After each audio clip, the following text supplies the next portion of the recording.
Right. We'll call our meeting to order and we'll do roll call, noting that we're adding Pete later. So Shar Douglas, are you here? Present. Alex Fike, are you here? Present. Tom McGann, are you here? Present. All right. And we'll add Pete when he arrives. Is there anyone from public comment that indicated they'd like to address the group at all? There's no additional people in the waiting room. Okay, great. So we'll move on in our agenda to approval of the minutes from our November 11 meeting. I'm sure you all had the chance to review those. Are there any additions or corrections to the minutes from our last meeting?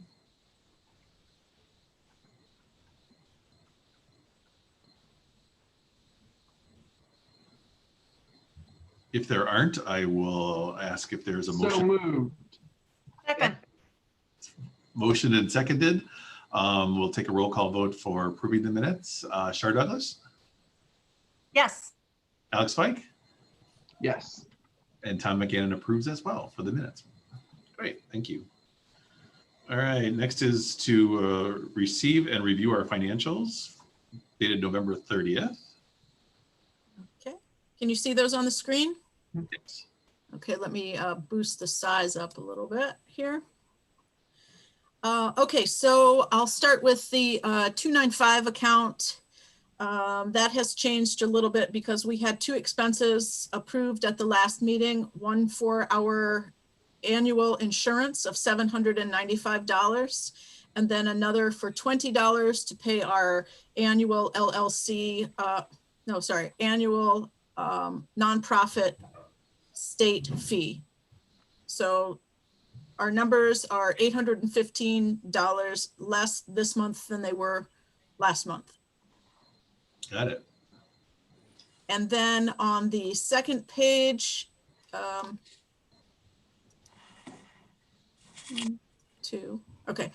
it still looks like we're behind a little bit on interest payments, but again, they have fallen to very small numbers, around $5. So it won't make that much difference. Okay. Okay. Great. All right, so we received it and we'll file those financials for today's meeting. Okay. Next, we'll move on to adopting today's agenda, which we formulated at the end of our last meeting. Any changes to this agenda of new topics that we should add? And Mr. Chair, are we gonna, is there an update here on the video? No, would you like to add that to? Yes, please, under unfinished business. Okay. So we'll make that item number 13 and just reallocate beyond that. Okay. I'd like to do one too, please, under unfinished business. And we received lately a memo from Kitch and an opinion from Riemann. And so I'd like to just cover that maybe as number 14 under unfinished business. Does it require a motion or would you like to present it as part of your director's report? I'd like to push it off so that Pete is with us when we discuss. Got it. Okay. So, all right, 14. And then I also wonder about the third-party fundraising policy. I'm not sure if we're in a position to work on that today or if we want to just push it until our January meeting. Why don't we push that to January if the group agrees? So we'll take that one out.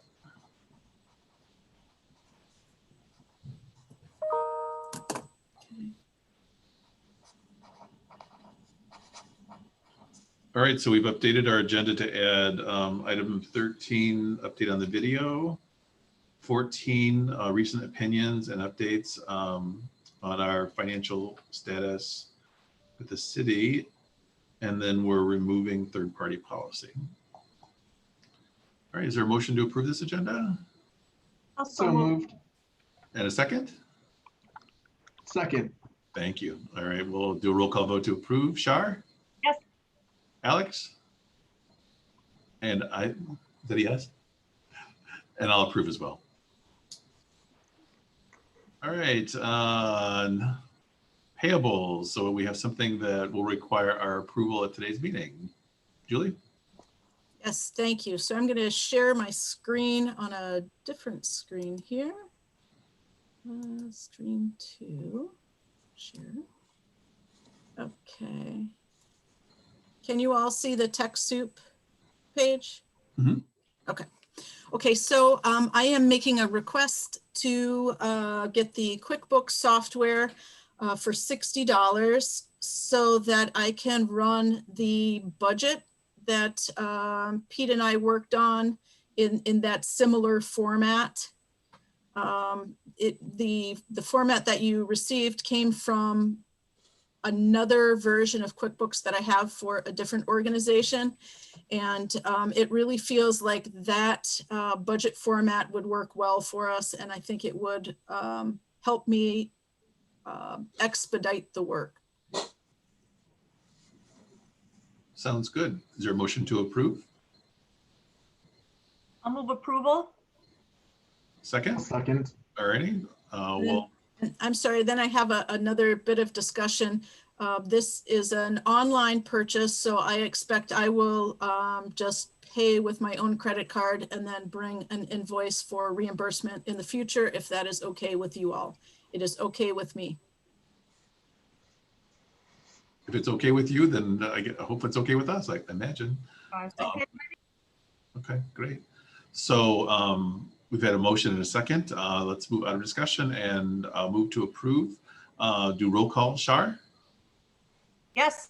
Alex? You're on mute. Yes. Thank you. And I'll approve as well. Motion carries. Okay. Alrighty. So we are whizzing along today's agenda. Next up is the director's report. Julie. Okay, thank you. Let me get there. Okay, so let's see, a few operational things. The invoice to Beaumont Health for the $10,000 donation was sent through. I have not heard from Treasury yet whether or not the check has come in.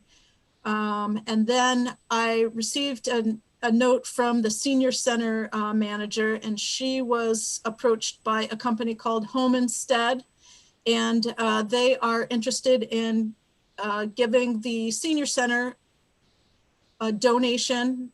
We're not sure exactly of the amount, something over $1,000 for basically anything that the senior center wants to provide to seniors. So slightly restricted, but not super restrictive.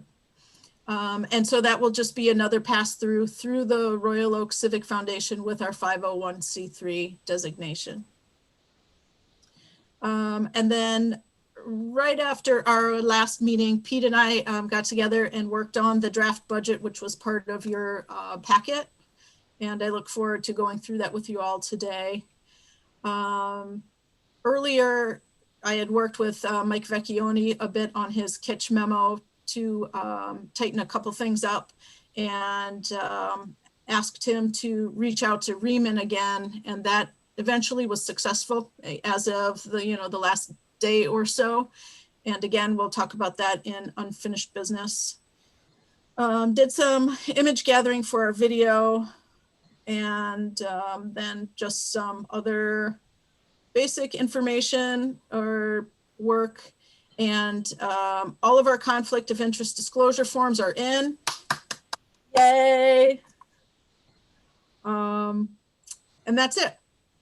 Okay. I'm happy to answer questions. Oh, you know what? There are two things that have come up after I wrote this, and it's about community rewards. I've started signing up with Amazon Smile, which is, if you don't know, a charity option for people using Amazon to pick a charity, and a percentage of their purchases would come to that charity as a community rewards donation. Amazon is an organization that requires us to have a checking account in our name so that they can send the money directly to that checking account. And so one of the conversations I'd like to have with you all is around taking out or opening a checking account just for community rewards so that we can take advantage of this money that right now is really, not being leveraged by us. And then the second one is another community rewards, and that is the Kroger rewards for community organizations.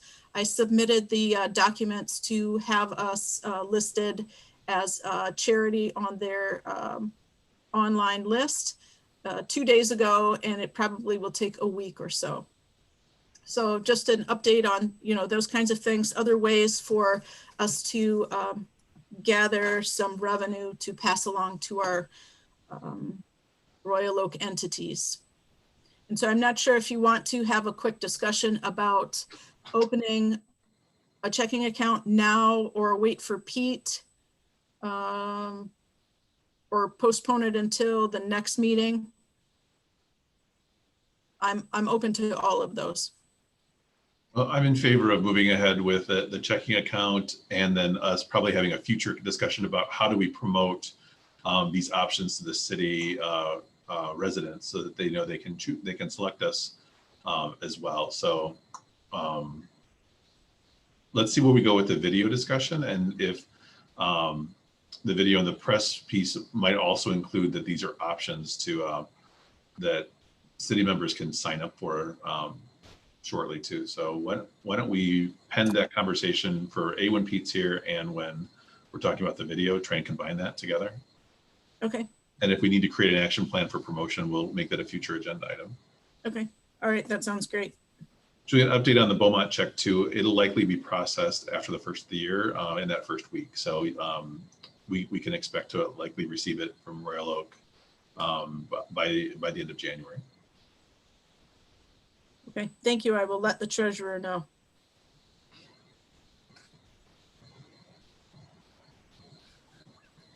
Okay. Any questions for me? Okey-doke. All right. Thanks, Julie. Good stuff. Mm-hmm. Mark, I think you're up next for our city attorney report.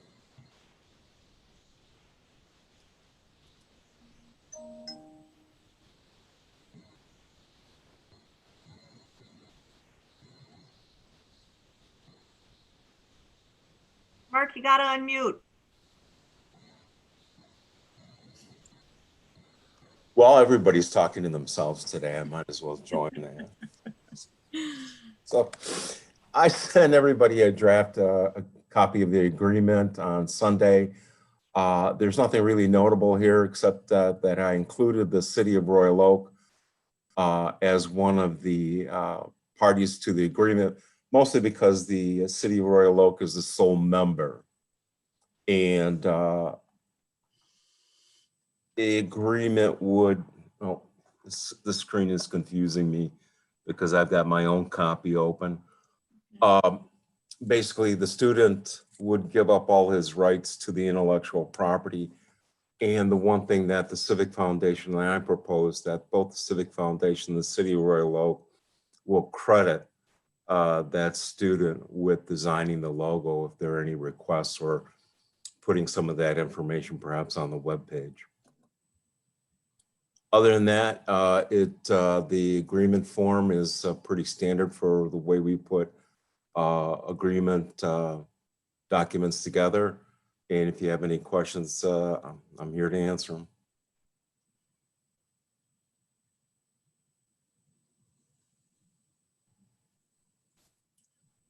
Mr. Chair?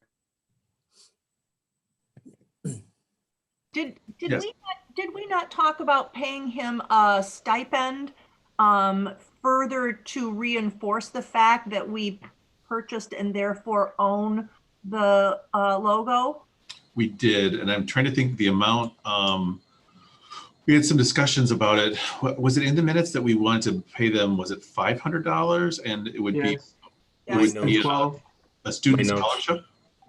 It's $500 from the 701 account. Right. Was it going to be a direct payment to them or a student scholarship we would pay to the university? That was Pete checking on that piece of it for us? The minutes say that it goes to him. Okay. So So we just need to update this to include that there's a $500 remuneration that's part of this agreement. Right. I kept it out on the thinking that it was an honoraria and not tied to the, not a contract for work. But I can include that if you want. Well, I would say do so only if it strengthens this agreement. It would probably strengthen it. It would show consideration for the work that he did, that we're paying for it, and that he did work in return. I like that idea. I mean, I know, for example, when I'm getting photo releases from people, I often pay them $1, just again to establish that transactional relationship.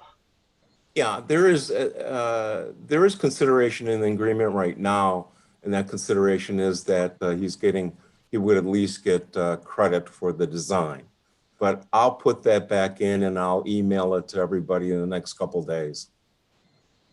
So we'll need to make sure when we have our video conversation too, that we have acknowledged the student in the video, which I'm wondering if we have. I know we said we've got a new logo. Yes, we have. That was Pete's part. So Pete and Ethan Martin, the student, were standing by the easel that's behind me right now.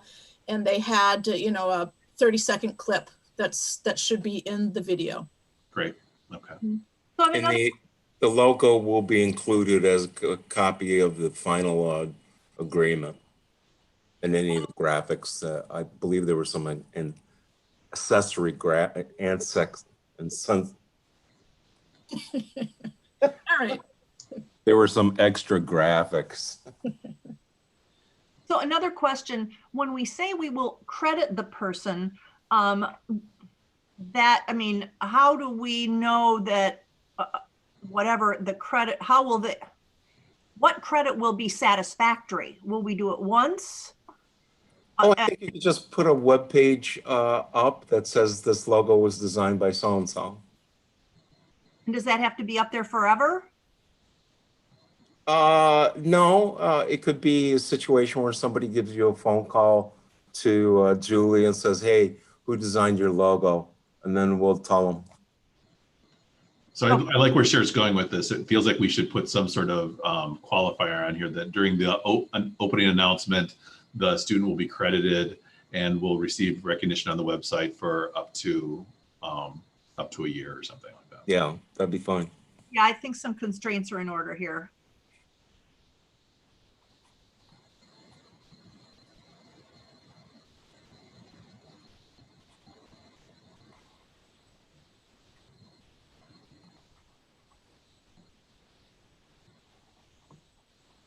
Did the board decide on whether it was going to be direct cash or some kind of credit for school? Direct cash. Okay, thank you. Mm-hmm. And then Mark, for his name, I was thinking, it's Ethan Martin, but that's kind of a usual name. Would you like to have his middle initial and an address? So there's like additional stuff in there. Typically, I would have put the addresses in at the bottom at the signature lines. Yeah. Okay. So I'll ask him for his middle initial and an address, which we need to know also to send the check to him. Does the board require him to sign this before he gets the check? Or, should it be the same time? I would recommend that he sign the agreement first before it comes back to the board and before it goes to the Royal Oak City Commission. Has been our standard practice. We like the third parties or other parties to agree to the agreement first and then bring it back for official recognition by the city bodies. Okay, and then once the commission signs off, then it's time to send him the check? Afterwards, yeah. Okay.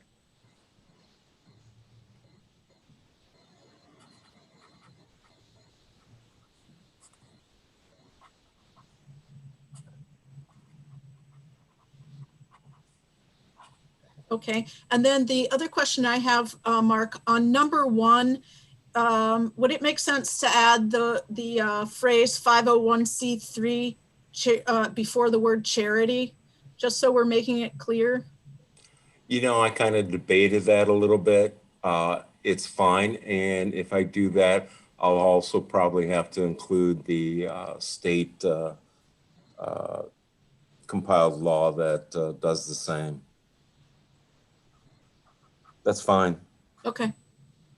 I mean, like for instance, under number 2, where the agreement states that the city is is a municipality organized under Michigan law, I could go on there too, and it's organized under the Home Rule City Act.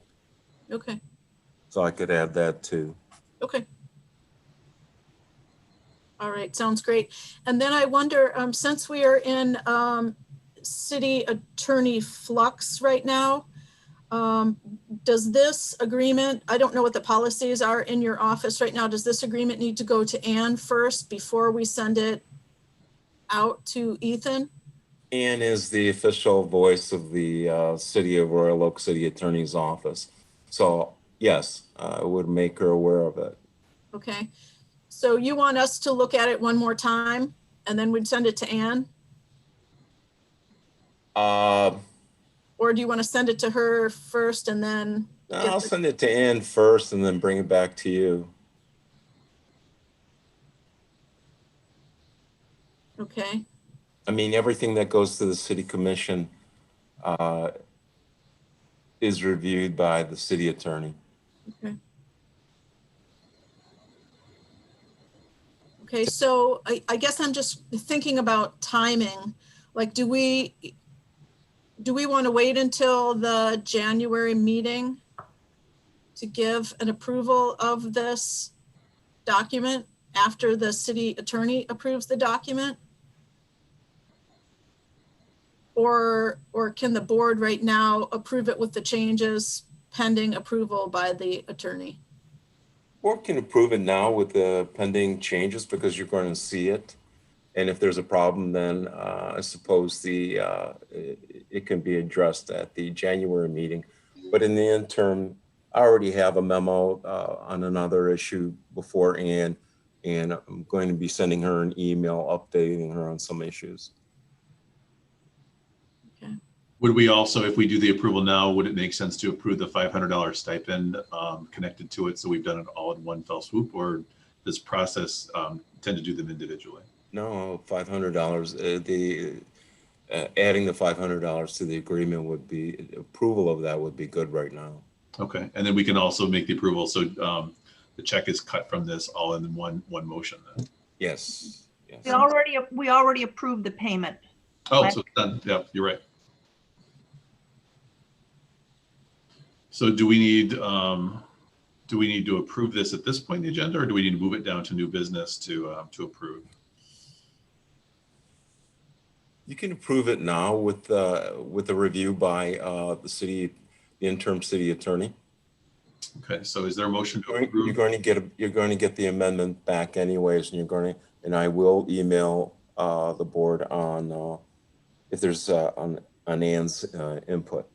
Okay, so is there a motion to approve the changes stated here to add in additional terms, clarification, and the remuneration, and that it will be approved contingent on review of the city attorney?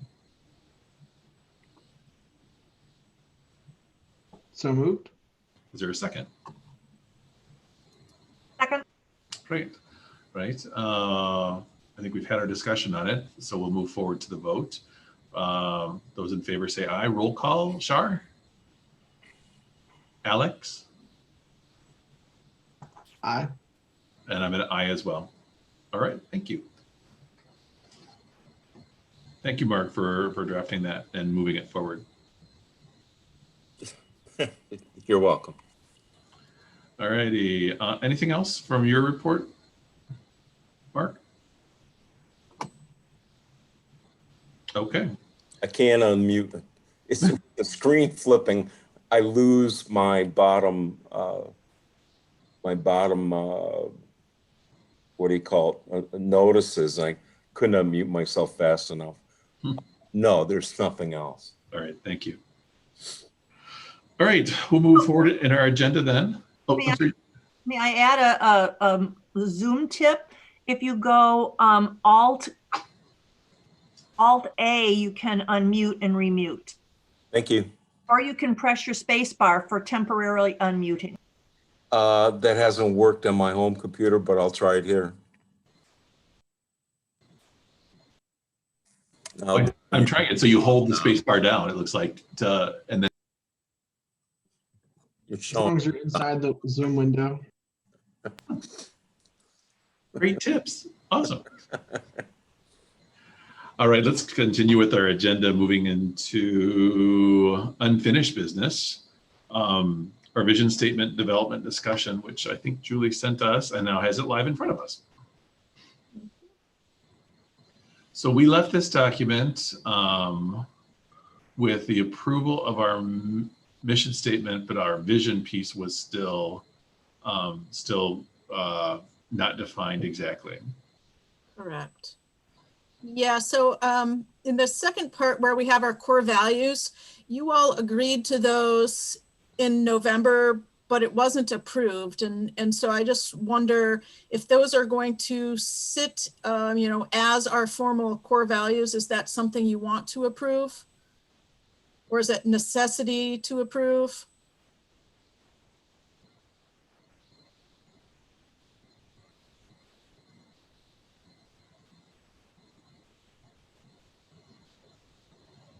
Thoughts? I think we should approve it. Yeah, I was gonna say we could just include it all, approve the whole with it. Okay. Okay, then let's scroll down. So last time we left it with a suggestion from Shar that is in red here: make Royal Oak the place where everyone wants to live and everyone can. And then we were going to come back this month and have some more discussion about that.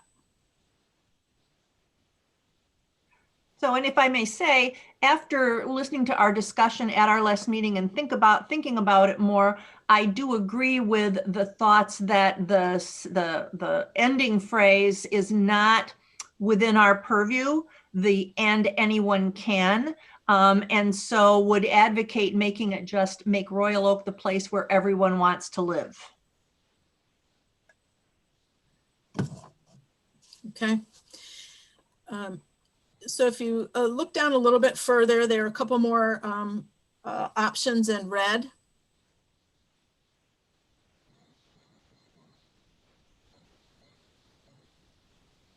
And I tried to find some synonyms for wants in case there was, a different way to say it, but none of those really sounded as good as wants. And then there are a couple others. Royal Oak is the place where community thrives, because I know there are, and I'm not sure if it was Pete, but at least one of you said that you like the word thrive, and there's something about thrive rather than survive relative to our community entities that we'll be supporting. And then there's another: Royal Oak is the place where everyone can thrive.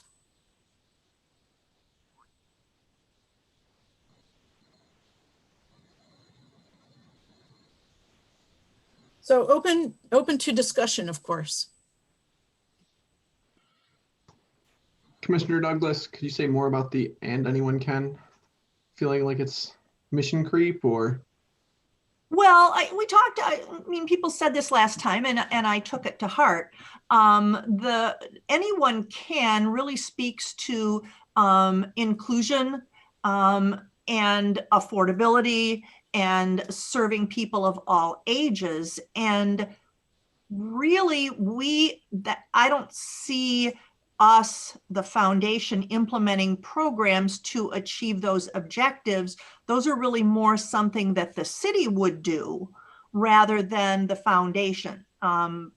We might pass a grant through that helps with, senior affordability or making, senior housing more accessible, for example. But I don't know that we would set it as one of our goals or strategies to enable inclusion. And we also talked about the fact that our core values are inclusion, but that is more, I don't think that's the same as what we're talking about here.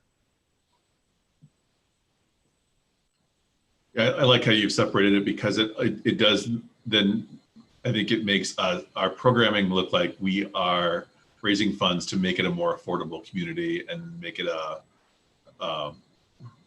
change community dynamics, where I think we are likely enhancing them as well. We are changing them, but I think it may mislead people to think what they may come to us thinking we're doing these things proactively versus we are partnering with organizations or we are assisting the city. Right. I like the way it sounds though. It's because of the wordplay, it grabs your attention with it, where everyone wants to live and anyone can. That is very attractive as a phrase as you presented it. If we don't use it here, it's going into my campaign literature.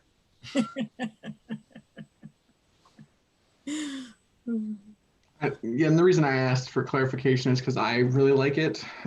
Or of the three other options below, the Royal Oak's a place where everyone can thrive. I just like the individual component. We do like the community thrives as well. Just recognizing. So sorry to harp on it a little bit. How do you feel about it just as make Royal Oak the place where everyone wants to live, period? Do you think that it just lacks pizzazz, even though it doesn't creep away from our mission? It kind of lacks pizzazz, I think, when we take out that "and anyone can."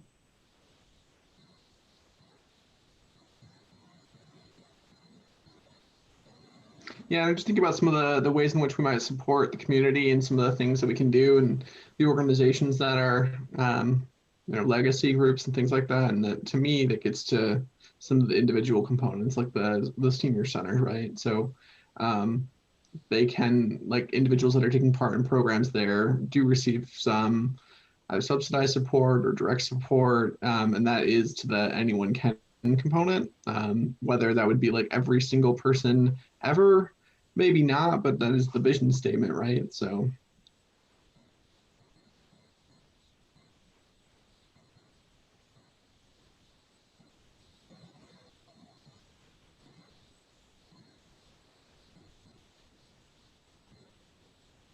and also I think it lacks pizzazz. You mean without the anyone can? Yeah, I'm just feeling like every community wants to be the place that everyone wants to live. So let's have a quick philosophical discussion on what do we think that we would do that would reinforce the anyone can piece. Are we looking to provide resources that make things more affordable? That's the piece that I get stuck on. Like, how do we quantify that? How do we make that part of our mission? And how do you address that? That's a huge need. It is. I just think about some of the ways in which we've already worked with some organizations. So the food drive is an example to me about a way where we're helping everyone live here. Like, I mean, that's one specific component of a household, right? Like food during right now, food access. Not suggesting that we're going to run programs that are specific to food access all the time, but I just feel like as an umbrella statement about the anyone can component. And we've talked about some other organizations as well. Sorry, since I'm on my stump speech, on my soapbox, there we go. Thinking about those kinds of things too, like even animal shelter support, you could make the case that it applies to that as well.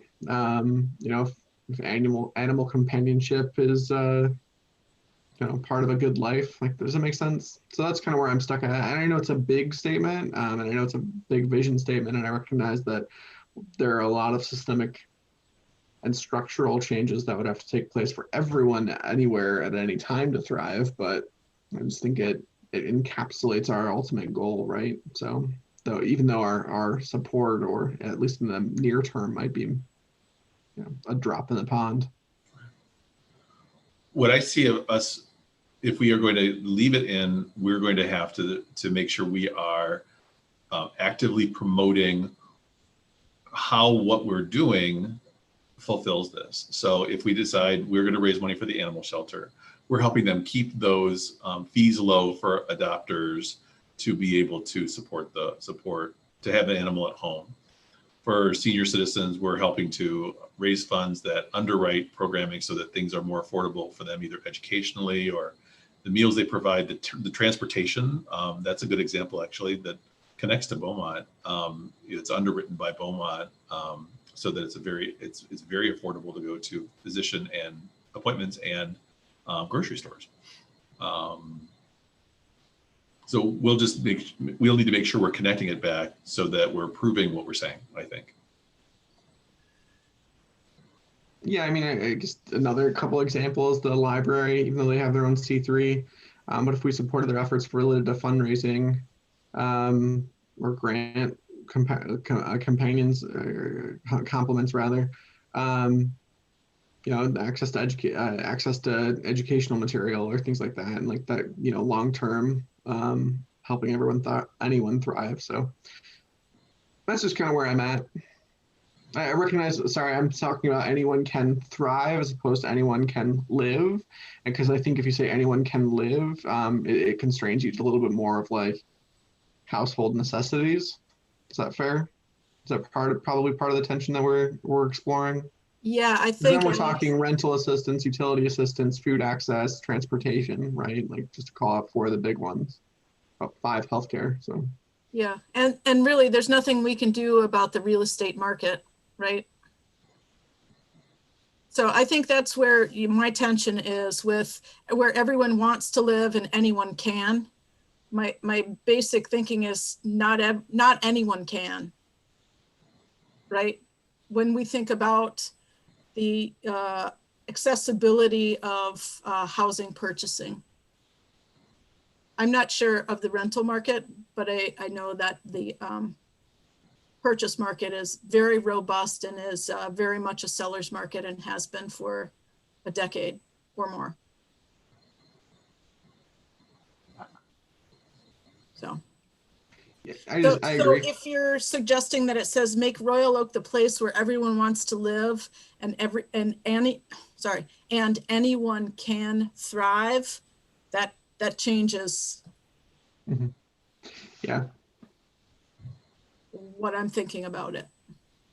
So I think that clarifies it to our mission, but I think it takes out the pizzazz then. I think it's the way it ends on can is that clever turn of phrase makes it noteworthy. Mm-hmm. But it also, I think it could create confusion. Mm-hmm. So do we put ourselves in a point of regular clarification because we like the tag phrase? That we just have to know that that's what we're agreeing to in advance, and we make sure we are being clear and if folks come forward and say, well, you say that anyone can, are you offering housing subsidies, things like that? We'll have to make sure that what we fund and what we don't is clearly stated in companion to this. Because of this conversation too, I'm kind of landing on the second or third component, or rather, I don't know how we should order these. That Royal Oak is the place where community thrives, or Royal Oak is the place where everyone can thrive. That's kind of where I'm landing. And perhaps it's where like the second component a little bit to what you're talking about, Tom. Is it, if it's everyone can thrive, then are we a little too removed from that direct service work to be authentic to it? Yeah, I've been looking at those alternatives and kind of crafted it into Royal Oak : where everyone thrives. Remembering that this is a vision, this isn't a mission statement, it's a vision, and it's a long-term vision. And I look at I like the word thrive, and I think it plays into our mission statement, which talks about health, safety, and cultural opportunities. I think thriving is consistent with all of those conditions. And I think thriving is also consistent with what we're thinking our work will be, right? For many different aspects of thriving for different kinds of people. I like it. I would support this. I do support this. I motion for. So Shar, did I get that right? Royal Oak : That's what I've just kind of wordsmithed. You know, I played with people thrive in Royal Oak, or a city where everyone thrives. And then I hit upon the Royal Oak : where everyone thrives. What's the marketing tagline that the city is using? Life now played or something? Life now playing. Life now. It's not past tense. Don't make it past tense. Active.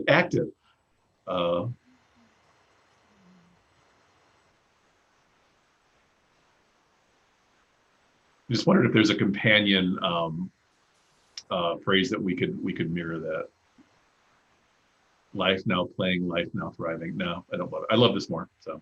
Well, and that's why I'm stuck on the thrives component, because it is an active, or it draws an active image for me, like life now playing is an active. Sorry, not to play off of what we were just talking about, but that's where I get stuck. Or stuck in a positive way. So.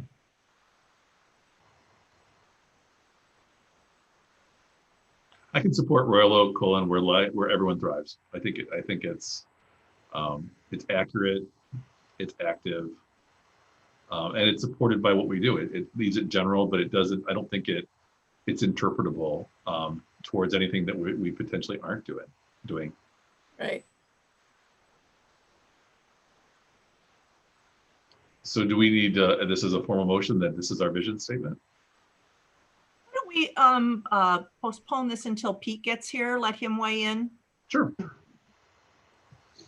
Okay. Sounds good. So speaking of Pete, it's about a little bit after 3:45. I've been checking this. I'm not sure that I will get a ping when somebody's in. Oh, never mind. He would have had a direct line in just like you did, right? Okay. Okay, I just wanted to make sure that I wasn't missing him because I'm sharing a screen. Okay.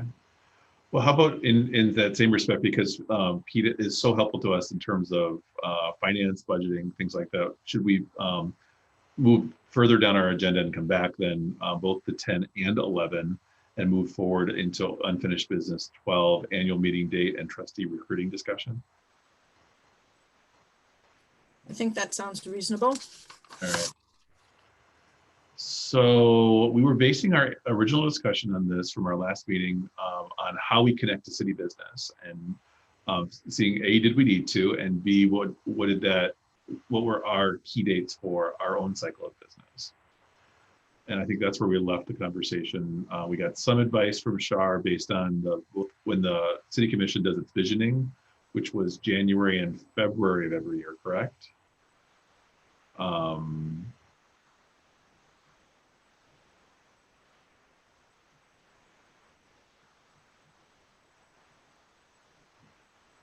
And we decided we wanted to consider, did we need to be in advance of that or just after that?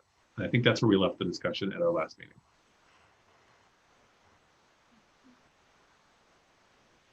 Does that sound familiar to everybody? Everyone's muted, so I'm not sure. Yeah, that sounds familiar. I was taking minutes and kind of not. Yeah,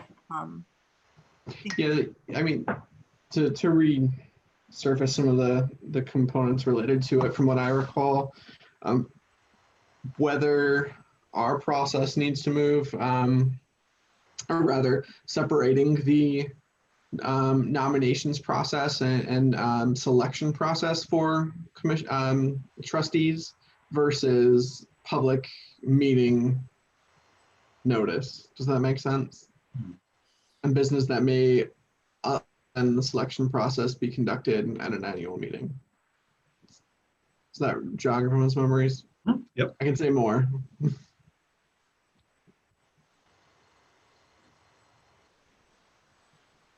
So our fiscal year is January, correct? No, our fiscal year is June. July 1 to Okay. June 30.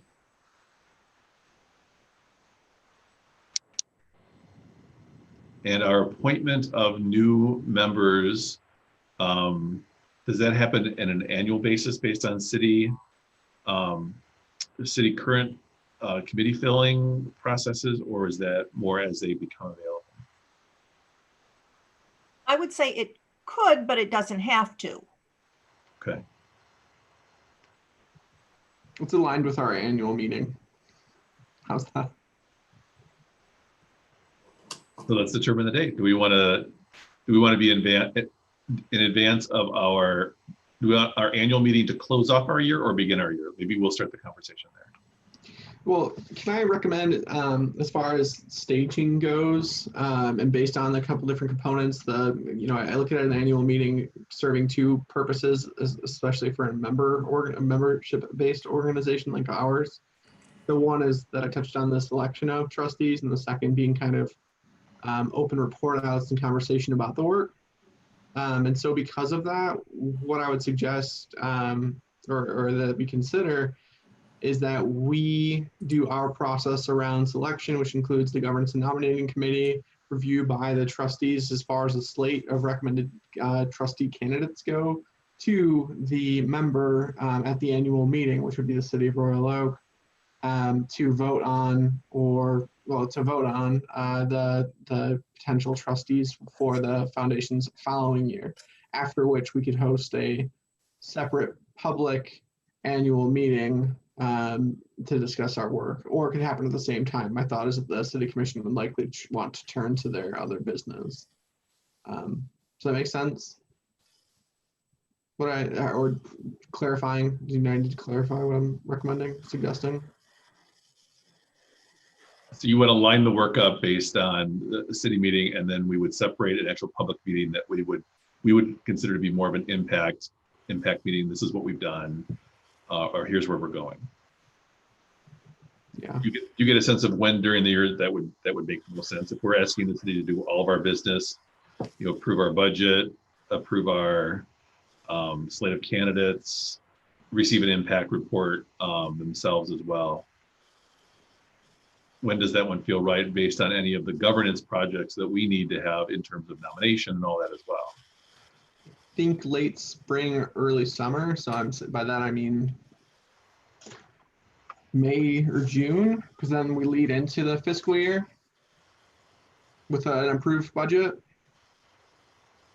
And I recognize that impact report is an example, or a report on the prior year's activities that would miss 1 or 2 months, but we would have good estimates for that. I don't know if that makes sense. Open it. I mean, otherwise I would say we should put it after a fiscal year. That way we can say the prior fiscal year, and that would be August or September. No, is the city commission going to approve our budget? I don't think so. I don't think so either. I'm liking the idea of an annual meeting in, I'll say September or October, with more of a report on our successes, rather than, approval of our work plan. So if it were in October, Shar, are you thinking that we would report out the previous fiscal year that ended on June 30th? That's what I'm thinking. Also because spring is, the commission's already got probably 2 or 3 special meetings on top of their regular meeting schedule for the budget approval process. I think it would be more fun for the city commission to learn about it in September or October. And I think we're, again, reporting our successes, coming to them with, success stories and happy news and results, which I like. Mm-hmm. So I guess I was maybe I'm thinking about this incorrectly. I was thinking that we would come to the city commission to ask their approval of our slate of trustees. Right, so that's one of the tasks of the sole member of the organization. And then that is separate than our report out impact meeting. And if we had a report out impact meeting, would we want to incorporate that into another commission meeting or that same commission meeting, or have a meeting on our own where the commission is certainly invited, as well as the city entities and the public? So it's a Royal Oak Civic Foundation annual meeting.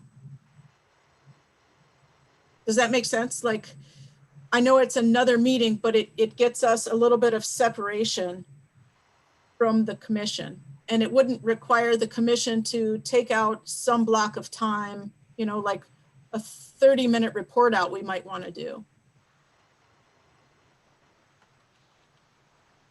during a commission meeting. But sure, I leave that, you know, to your expertise on how that would flow.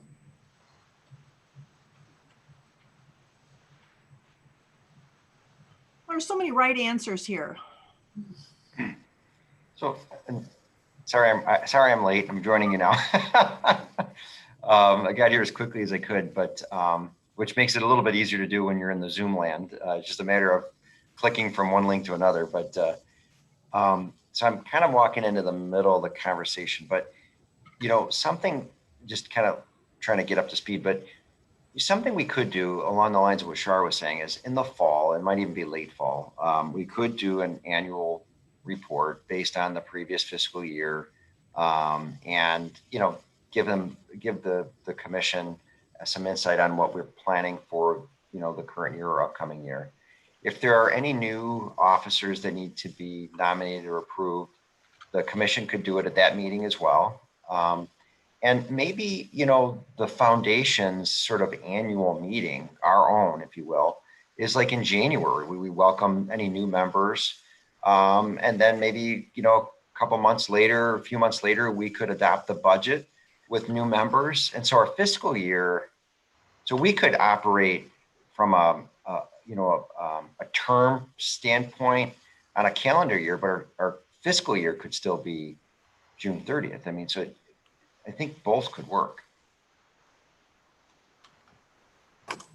Would we consider, if we are promoting what our impact was in November, that we could tie that operationally into some sort of community fundraising effort, a direct mail campaign for year end, when most folks are looking to make contributions either based on their tax situation, or that is just a more generous time of year, that we time out, here's what we've done in the last year, here's things you can do to help the community in the next, and make it a giving opportunity. That's a good point.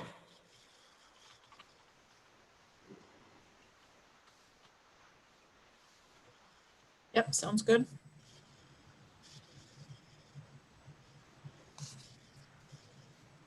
So then, Pete, at our January or February ROCF annual meeting, would we replay the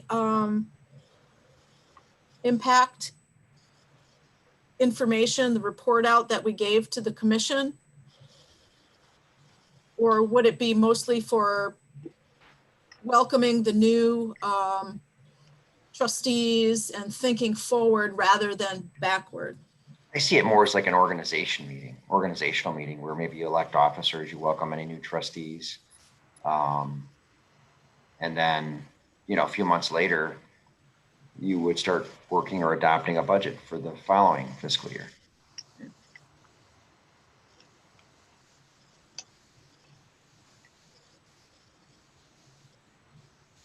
I see it more as an organizational meeting than like a report out meeting. But So I'm thinking about calling that the business meeting. That is the annual meeting, the formal annual meeting with our member, which is the city commission, would be in the fall, and then our annual business meeting would be, as we've discussed here, potentially in January or February with the functions that Pete just described. Sure. Alex, do you think that jives with our bylaws? Because we only need to have one, right? Mhm. So if we had the one annual meeting, then we can do whatever we want. You're required to Yeah, have and one, I was gonna go to the the- board's required to have one annual meeting, yes. It's supposed to be designated by the member too, just so we're clear. However, I'm sure they would take our input. Oh, okay. And the purpose is electing trustees and transaction of other such businesses may properly come before the meeting. However, we clarified in the bylaws the primary purpose of electing trustees.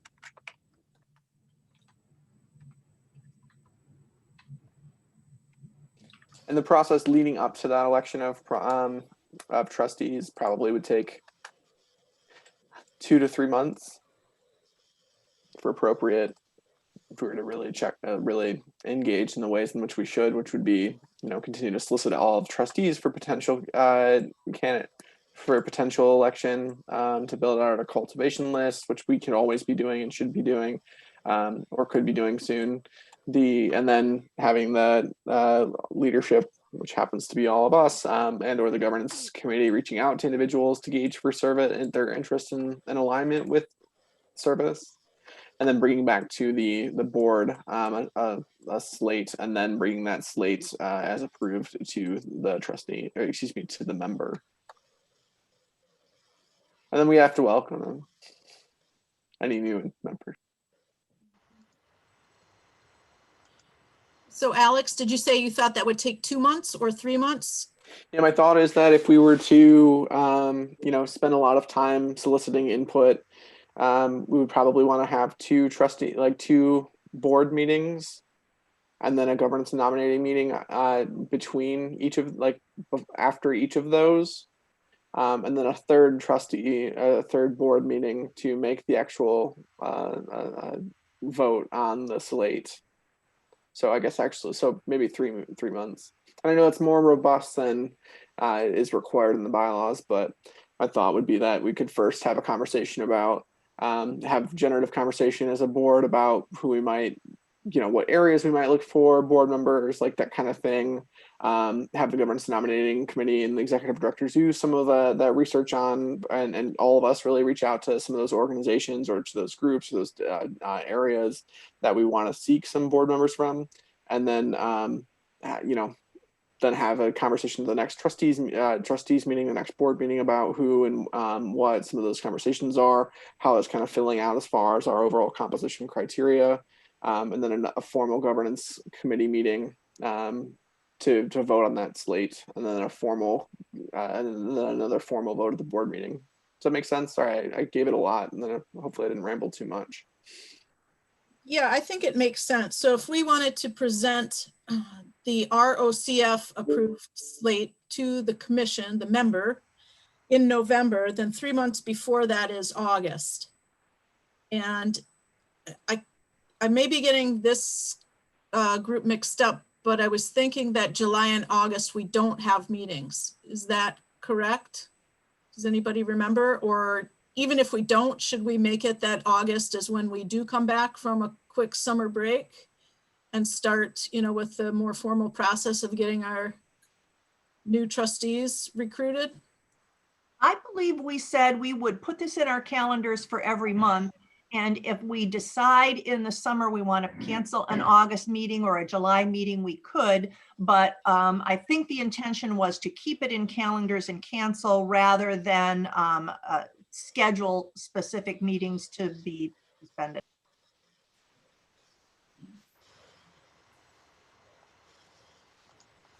Does that sound right? Yeah, that sounds right to me. But if the thought is that things will naturally slow down a little bit in the summer, we can always, present to the commission later in the fall. It doesn't have to be early fall. Our only requirement from the board, from the bylaws, is that the board shall hold regular meetings at such frequency, time, and place as may be designated by the board, but not less than quarterly. So I think what Julia was touching on was some of the spirit of the intent. So, but to Commissioner Douglas's point, I do have the same day blocked out into perpetuity.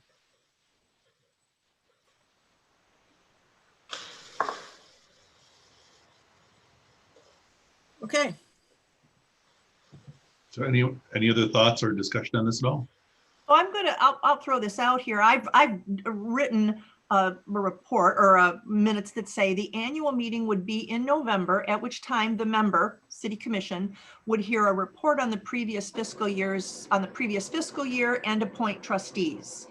And then in parentheses, I've got, perhaps we would also conduct an annual campaign at this time of year. I can leave that in or take it out. The foundation would hold a business meeting in January or February, as you wish, at which we would welcome new trustees, elect officers, and start budget planning for the following fiscal year. The board candidate nominating process, identifying and vetting candidates, would begin in August. That's my draft. What sayest thou? Sounds That's good to fine. me. Yep, I think you captured it all. Do we want to have that business meeting in January or February? it would be better for you, Shar, given that you have the strategic planning and whatever is included with that for the city at that same kind of time frame. Would that affect you? Nah, it doesn't affect me. Okay. Would we get intel from that, the strategic planning conversations happening with City Commission that would be helpful for our planning, so that it would be better that we meet in February or March? Nah, I think our budgeting process is going to be a little more nimble than that of the City Commission. And the Commission has to get going that far in advance so that department heads can incorporate our ideas into their budget. But I'm not concerned about that. Okay. And we might also want to get specific here. The annual meeting would be on the second Monday in November, which right now is a standard City Commission meeting. Okay.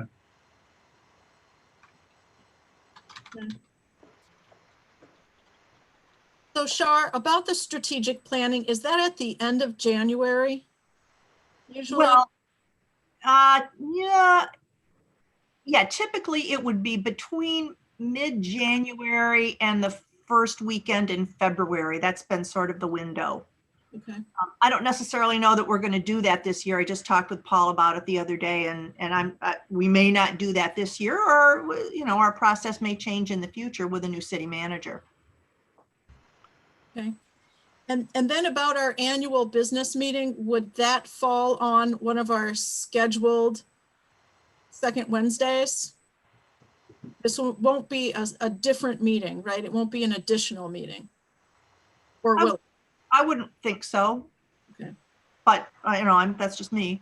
It doesn't have to be, no. It can be scheduled on a regular day. The notice might look different though, right? What was that, Alex? Sorry, I had to put my headphones in. The notice might look differently if we wanted external parties involved. Or rather the reach out ahead of time, because we're already following the Open Meetings Act, so it's not like it isn't Sure. already public. Sure. So my related question is, if we are connecting with the city in November and they're reviewing, approving, et cetera, what is our official point of dialogue to be able to take marching orders from the member, or for the city to give us direction of, hey, this is a community need, we'd like for you to start thinking about this? Is that November meeting where we ask for their feedback on as we make our next year's plan? Are we staying connected to the city manager through Julie and getting kind of a regular update of what are hot topics? How do we make sure we're organizing, or organizing is the best word, our communication from the city to us for impactful planning? I've got that on the agenda as item 14. I mean, I think that ties into our whole, sort of needs assessment process. I don't know that we can answer that today. Okay, what I'm looking for is identifying our regular cycle of communication. Like when do we look for that too? So if we decided we want to talk about that in our processes and have the timing, I'm happy to have that conversation then too. Just want to make sure that we've identified when do we communicate so that we can both provide the get the direction and then provide the feedback. Tom, my thinking about that is it should be a constant stream of connection, because I would hate to set a kind of precedent that the commission only felt comfortable talking to us about potential needs in November, say, rather than emailing me with something that came up, or emailing Shar and saying, hey, look, can the Royal Oak Civic Foundation help us with this? This is a hot topic. We need to move now. I think if we say a consistent, constant connection, then that makes us more flexible and nimble. Okay. And so we can discuss further what that would actually look like.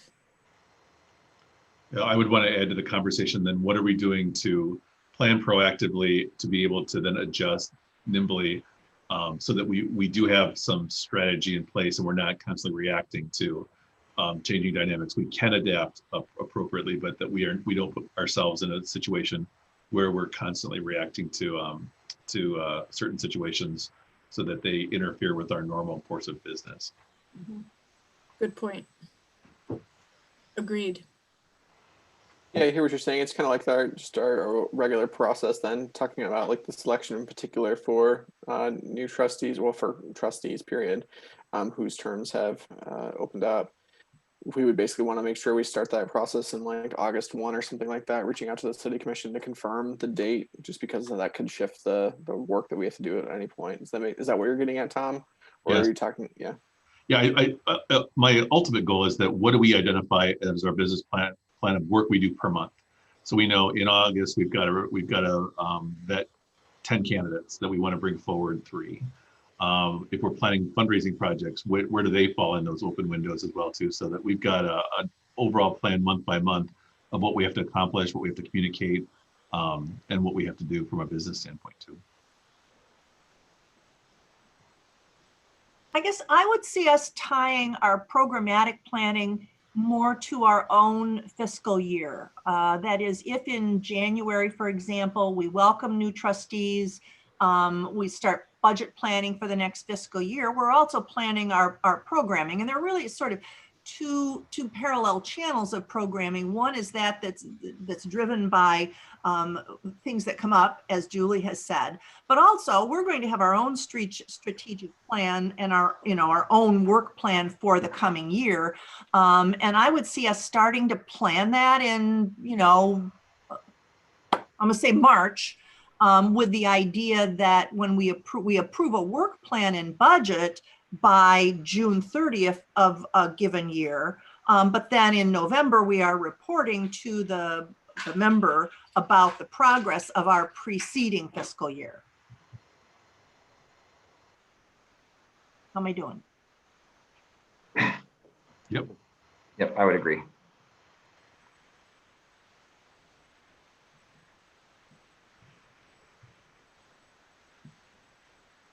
All right, so go ahead. I don't want to add further wrinkles to this conversation. It's only a special situation because we're the incorporating trustees. However, the November, or rather whatever the first annual meeting is, the member will have to select trustees, which could include all of us, but that is when technically our first term ends. So just so that we all know that's it. And we have to conduct orientation and other support for any new members starting, which I'm just pointing that out as far as any regular business in November or December. So depending upon when the new members are selected, if there are indeed new trustees, excuse me, I'll try and clarify my language.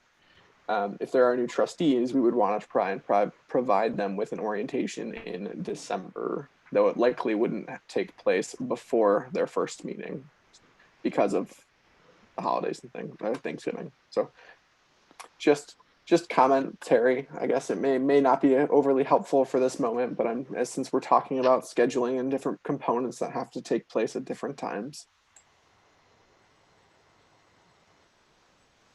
And I'm not sharing that as a positive or a negative thing, to be clear. As a point of interest. Yeah, something we should all be aware of, that at some point members will go, or trustees will go through orientation in December. It's good to chart though, as we think through, okay, then they get oriented this month, the meeting is this month. You know, we're going to start filling up the calendar pretty quickly of things we need to accomplish month by month. It's exactly my plan, or why I shared it. Thank you. Well stated. So back to our original conversation then about the annual meeting date and agreement we've come to in the discussion. Shar read the minutes just a bit ago. I don't think we've changed from that initial plan. Shar, would you mind reading it back just for clarity for the group? You're muted. Oh, I'm ad-libbing all over the place here. Hang on. So I'm turning this into a bulleted list. November, the second Monday, annual meeting at which the member, City Commission, would hear a report on the previous fiscal year's success and previous fiscal year and appoint trustees. December, new trustee orientation. December also. Tom, you had suggested the annual campaign, and I like that idea, but I think we put that in the parking lot. I don't know that it fits here. January, business meeting on a regular meeting date at which we would welcome new trustees, elect officers, and start program and budget planning for the next fiscal year. August, board candidate nominating process begins. How's that? Sounds good. Sounds good. So with that charted, is there a motion to approve that plan? I'll make a motion. Is there a second? All righty, we've had our discussion. Let's move forward to the vote. We'll do a roll call. Those in favor say aye. Shar? Aye. Alex? Aye. Pete? Aye. And I concur as well. Motion passes. All righty. We're going to go back up in our agenda to discuss our visioning statement briefly. Pete, we made a little bit of progress, but wanted to make sure that you saw where we were and gave us some opinion on it as well, please. Okay.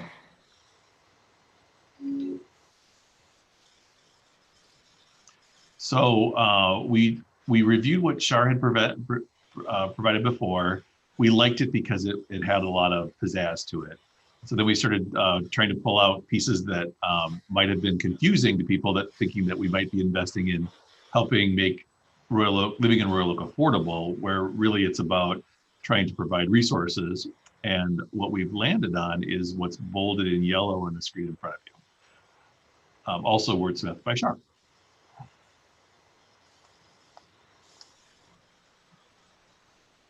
Is it on the screen in front of us? I'm seeing it, Royal Oak, where everyone thrives. I like that.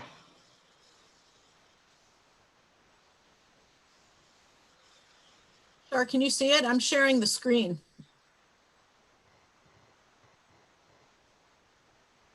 I think you're muted, Shar.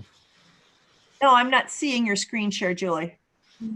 Is everybody else? I am. Yes. Weird. Huh. Do you want to turn Wait, no, hang on. View options. Oh, no, that's not it either. View. Got it. Great. So if everyone agrees, we can take this forward as a mission statement following a motion to approve. I can make a motion to approve. Is there a second? Second. Excellent. We'll move past discussion because we've discussed it. We'll do a roll call vote to see if everyone's in favor, starting with Shar. Excuse me, Tom. Yeah. Yes. I just wanted to go back. Alex said perhaps we would, or you all would approve the core values at the same time. Thank you for that clarification. Yeah. So let's review those quickly. The core values that are outlined here of integrity, strategy, respect and equity, collaboration, and creativity. And these are in no particular order, correct? Correct. These are just the core values that we discussed last time that we did some wordsmithing on, and that's how they were left once we moved on to the vision statement. Do we want to put them in alphabetical order so that there's not any perception of a perceived order that we value one over the other? So it'd be collaboration, creativity, integrity, respect and equity. And then strategy. Yep. Yep, that's fine with me. Okay.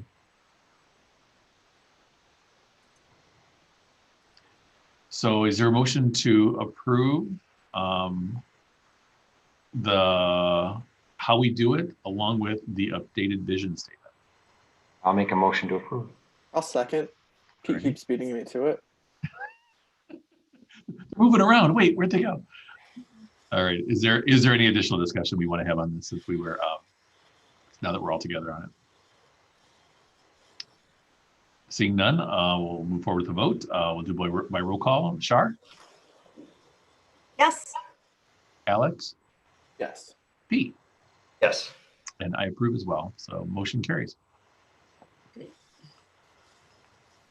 All right, there are two more agenda items that we held temporarily. One is the annual budget discussion, and the second was a part of Julie's report that we are bringing forward as item number 14. So actually we can leave that one where it is. So let's go back to our annual budget discussion that Julie and Pete have worked together on. Okay, let me open that one up.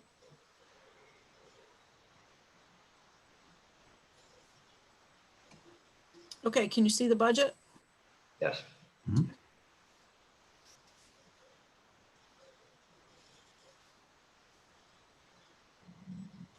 Oops. Whoa, whoa, whoa, whoa, whoa, whoa.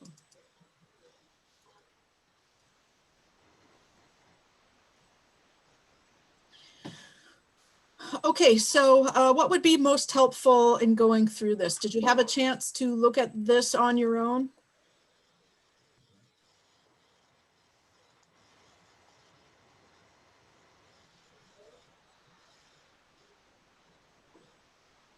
Were there any questions from the group as they reviewed it? So I understand that this is like completely hypothetical, but I'm pleased to see how it got organized. The classifications, the account setup. I think this is a format that I'm understanding and familiar with. And you got to start somewhere, and I think this is a good start. It's a plan. Who knows what the future will bring, but you got to start somewhere. It really was. We tried to be, not to be too aggressive, but stretch ourselves a bit. And because, it's a 3-year budget, which we thought was important. It's really a 3-year budget plus the current year because we really don't have a budget yet for the current year. We thought it just kind of gave like a plan and some direction of what to strive for, what things could look like. I do think there were a couple areas, Julie, that I don't know if you touched on it before, that we may want a little bit of clarification. I don't know if you want to scroll to those areas and talk about them, but I think there was just 2 lines that we just wanted to run by everybody. But it sounds like maybe you're already comfortable with them, but we could probably just spend a minute to talk about them. Row 37, 51, and 68 have comments on them. Yeah. Yeah. Well, so does row 6, but we did start talking about the corporate rewards component already. Right. Yeah, and that is another thing that we wanted to touch on when you were in the meeting is relative to the checking account that you and I talked about for the Amazon Smile. That's the only way for us to be able to functionally run that Amazon Smile is if we have our own bank account with our own name on it. So, there was a quick conversation about whether or not it made sense to open an account and only have Amazon Smile go in there, and every quarter when they send a check, we just pull it out and drop it in the 701. So that's what that is for. Yeah. And then the other thing, Pete, just for you, the Kroger rewards I applied for 2 days ago. And for that rewards, they just send a check to whomever we want them to. And so that is directed to the treasurer in the name of Royal Oak Civic Foundation. So for that one, we don't have to do anything extra. Okay. Dar? Yeah, so I'm looking at my Amazon Smile account, and over the several years that I've had it set up to benefit Stagecrafters, I've placed 131 orders, and in all of that time, I've generated all of $25 for Stagecrafters. So I don't know how much money is going to make it urgent enough for us to go through the aggravation of signing up for an Amazon Smile comment, at least for the time being. Okay, and I have some experience from the Royal Oak High School and junior high PTA. They were pulling in about $50 every quarter or so.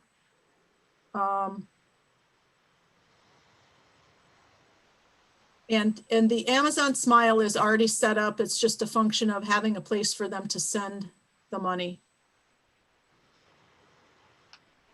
So we can go either way. I had the same experience as Shar, that it's really nominal fees, Mhm. but it's goodwill and it's passive income. So it's, Do they write a check or do they wire it? You know what? I'm not sure, but they require that the account have our name on it specifically. So they must wire it then.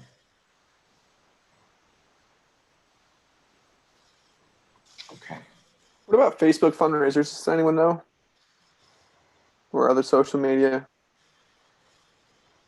Nope. I'm only asking because that's sometimes it's easy. It's all small dollar, but Mhm. So, okay, let's see. So how about think about the bank account and Amazon, and we can keep moving on in the budget here. So we set up, the donations unrestricted, and then pass through grant revenue. That's why these two are highlighted, just so you can see that there are line item allocations for both. And the pass-through revenue has an equal pass-through expense down in the expenses. And we put the same amount here, but did not divide it up because we didn't want to give anybody, the impression that there was some kind of pass-through coming to them before we know what is actually going to happen. So that was one thing. Sorry, I hope I'm not making people dizzy here. And we also have an event section and have the kickoff in-house and GoFundMe. The in-house, that was just in case we get some checks for the fundraiser sent to the treasurer for people who are not willing to use the GoFundMe account. Don't know if that will happen, but just decided to make a line item just in case. Let's see, and then for that particular event, again, in the expenses section, there's the total 15,000 kickoff distribution, which includes the 7,500 that comes from the Robertson Brothers donation to the ROCF. Okay, so that was one. And then let's see. This here is a question about 1/3 of our annual unrestricted donations. What is the correct number, if there is such a thing, that we would like to annually use up of our annual unrestricted funds? So if we take in $10,000 next year for unrestricted funds, what is it that we want to give away? Is it 33%? Is it 50%? There is some notion of accruing a bit of money inside the ROCF for operational issues, just to make sure that we have a safety net. But that was one of the questions I didn't know, and I don't know, Pete, if you and I talked about that one. Well, yeah, through email, I brought that up, that might be something that I personally felt that seemed a little light. Okay. You know, to disperse 33% of what's collected.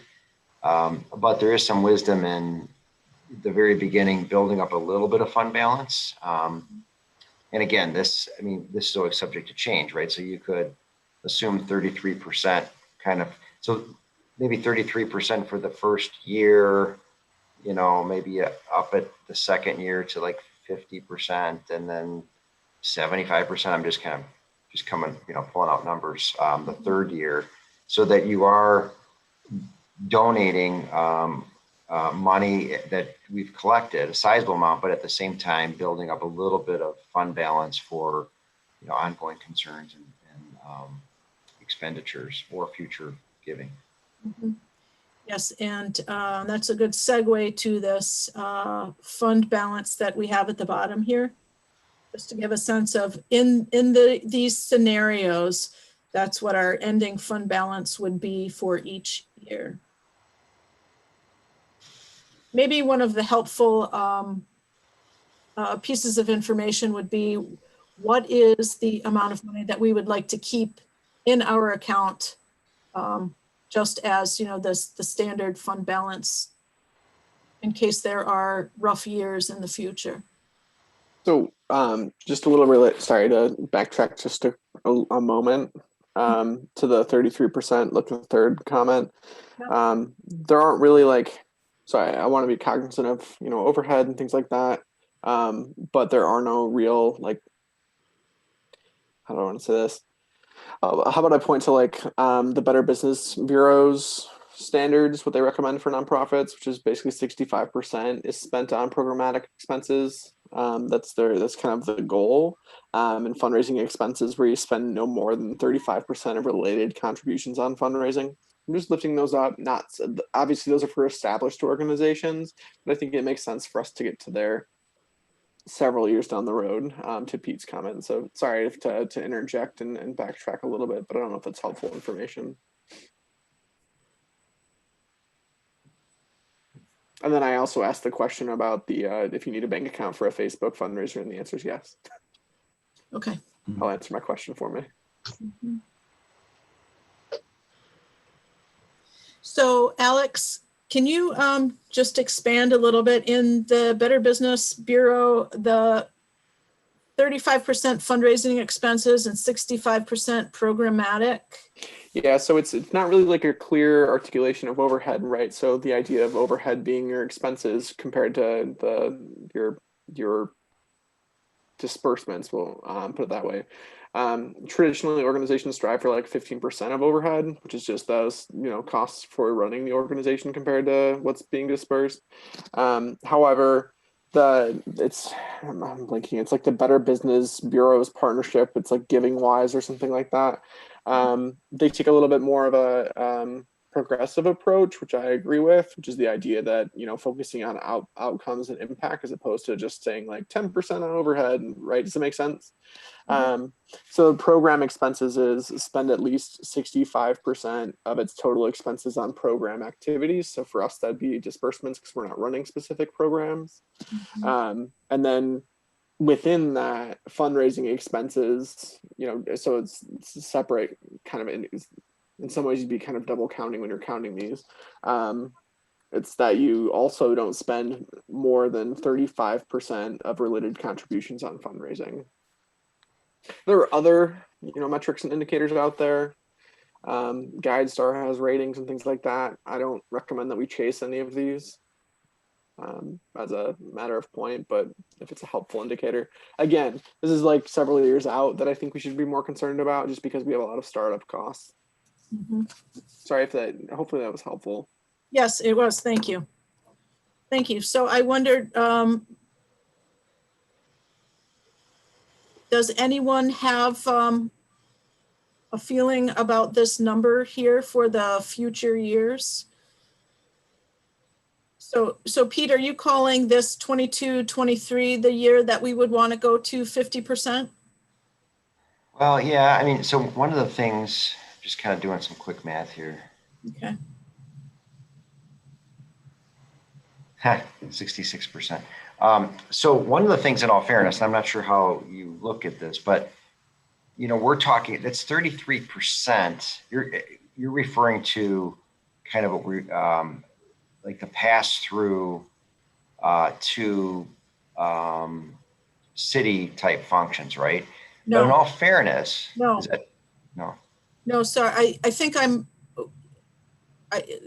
what this one is for that unrestricted funds.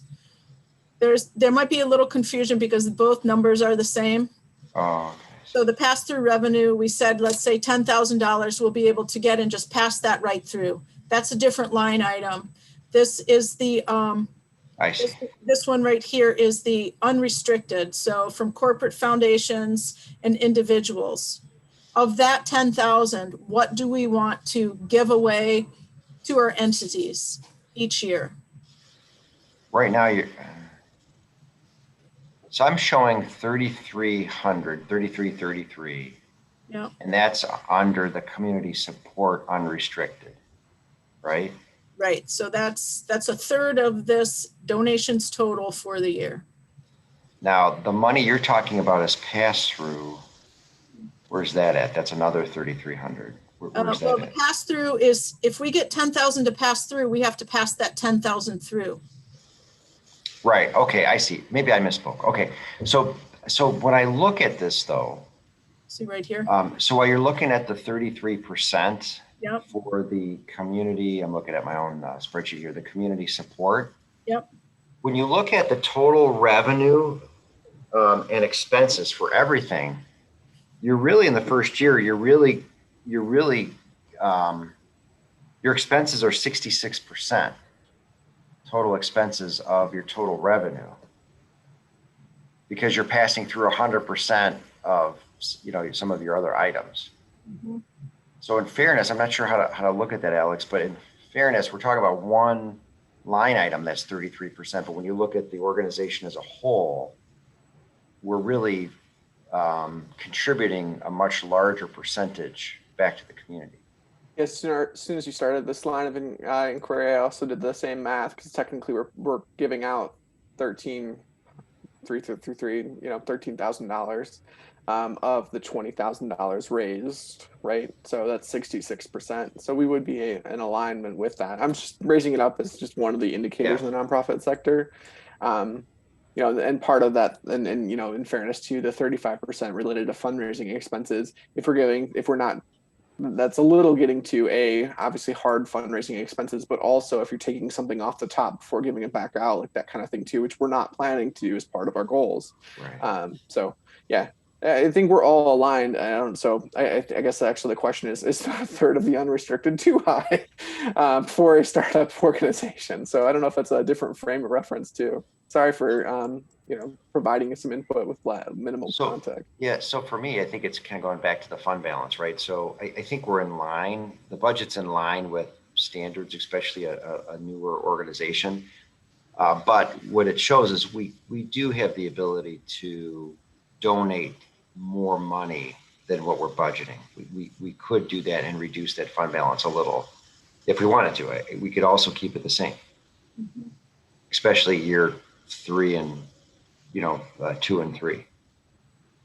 That's just and you know, here's the other thing is really when you think about it, we're adopting the budget for the next year. This is really more of like a forecast, you know, the second and third year. We always have, you know, next year we always have, actually I shouldn't say next year, really this May, we have the opportunity to adjust these too. So but given our conversation, and I apologize if I'm part of the one that's been pushing more of it, I would approve this. I don't know if we're at a point where we're willing to take a motion, or if there are other questions or comments anyone has. Sure. Well, yeah, I'm just going to say that, I mean, partly this gets tied to our plan of work. That is, if we're building up a fund balance because we know that in the 4th or 5th fiscal year, we're going to want to do a major grant program for something huge, then, so until we have a plan of work, this is completely hypothetical. And those plans would show up on a balance sheet. That is, if you've got a positive fund balance, but the organization has committed to that big expense or those larger expenses in subsequent years, then that becomes a liability on your balance sheet. Yep. I'm okay with it the way it is.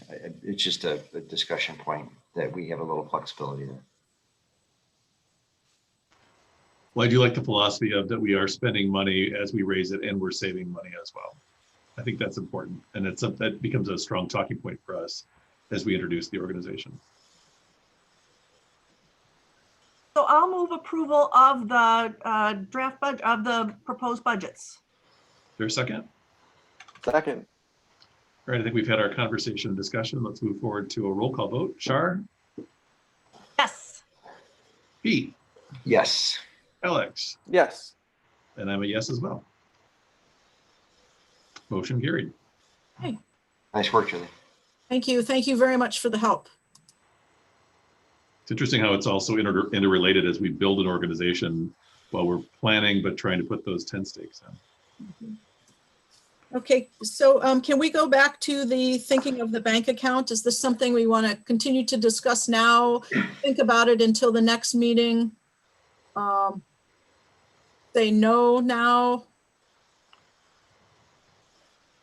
Group thought, it's low level money, but it's also kind of easy money.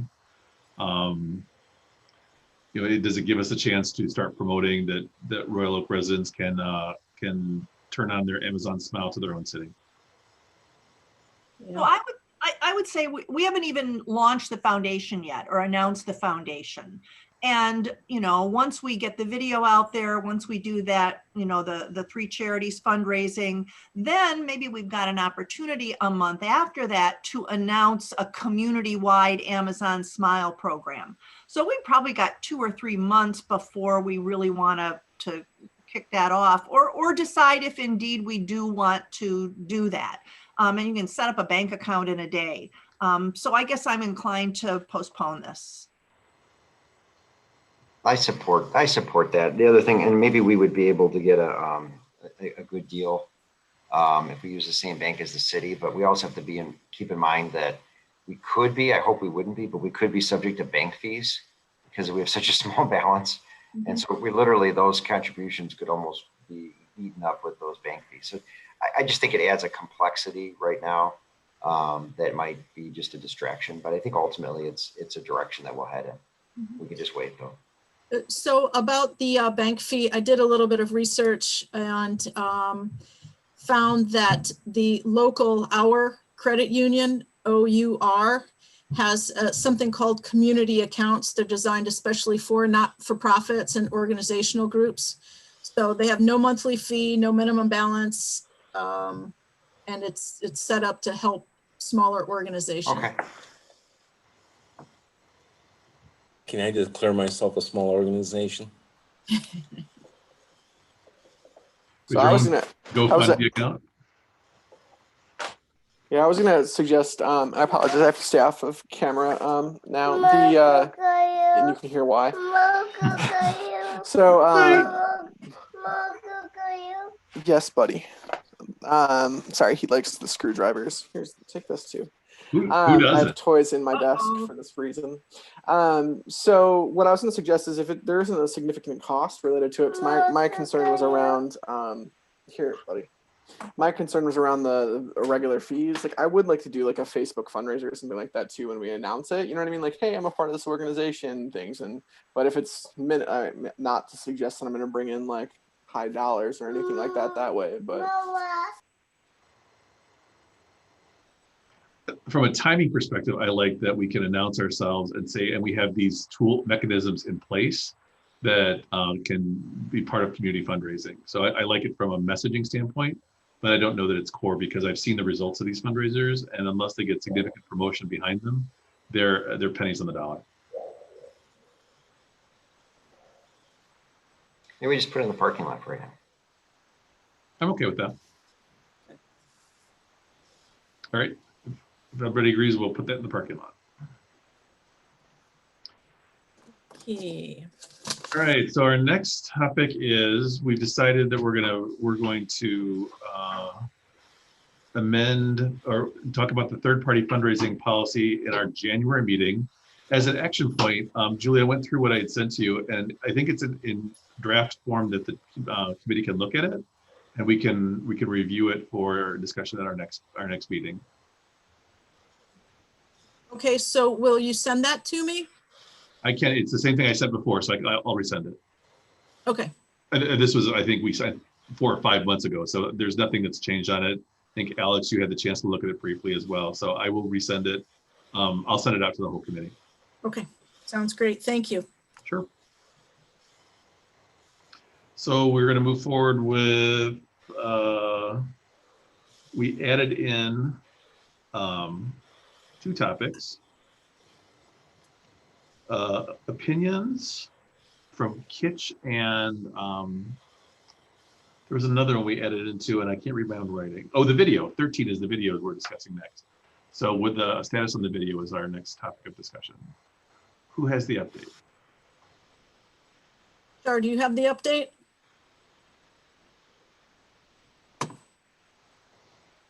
No? Were you talking to me? Char? The update on Kitchen Raymond? No, the video video. update.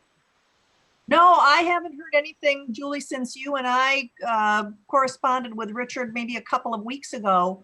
Okay. He's lacking the Salvation Army, I think. I haven't heard anything since then. Shall we poke him again?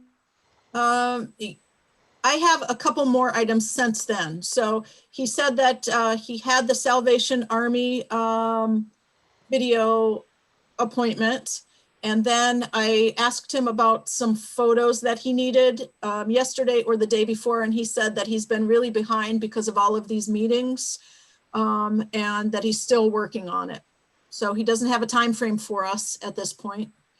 So we kind of know where it is, but perhaps we do need to get back with him and see if there's anything we can do to help speed it up. This also reminds me of something that I just learned today relative to donations in 2020 because of the CARES Act. There is an additional $300 that is allowed for charity giving by each taxpayer, which is not part of the standard deduction. So you can take a standard deduction and write off $300 for charitable giving that is above the AGI line. So it's a direct minimizer of the AGI. I just learned that today and I was thinking if we could get the word out, because I'm not sure, do any of you know that? Yeah, I know that. That's accurate. Okay.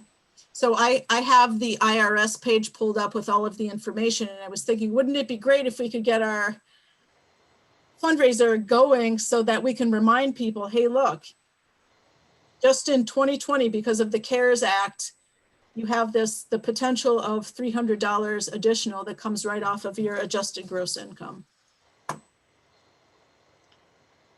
So I say that one as a point of reference and one as yeah, if we could get Richard moving on this and get it depends on what other work he has in place, of course, that it would be great to have the video going so that we could incorporate notice of this $300 that people might not know about. So we're already behind though, correct? I mean, our plan was to launch this in, was it November? Yeah, sure. Did we have a date on this? Well, there was a piece of paper that had some dates on it, but were all parties completely committed to reaching those dates? Not so much. Okay. So are there any issues of the timing for when this is all released? I'm just thinking from a video perspective, you know, did things seem out of season based on any outdoor filming, things like that? Or are they, like mine was filmed inside the library, that doesn't matter. Mine was outside. I think it was kind of a fall looking Yeah. video.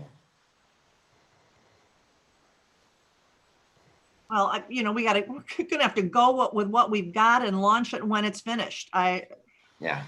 I don't know what incentives we have or ability we have to speed up the process. Right. So the holdup right now is just filming the Salvation Army group.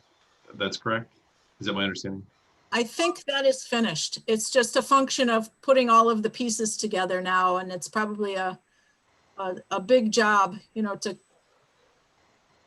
paste all of our sections together into a good flow. Right. So it's editing process. So would it be appropriate to ask Rich if what his estimated completion time based on his the many other projects on his plate, what the timing is, and does he need an outside resource that we would take it out of our funds? But is time of the essence of this, or really can we launch it anywhere between 2 weeks to 2 months from now?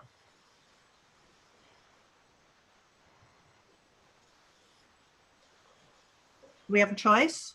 I think we should do it as soon as we can.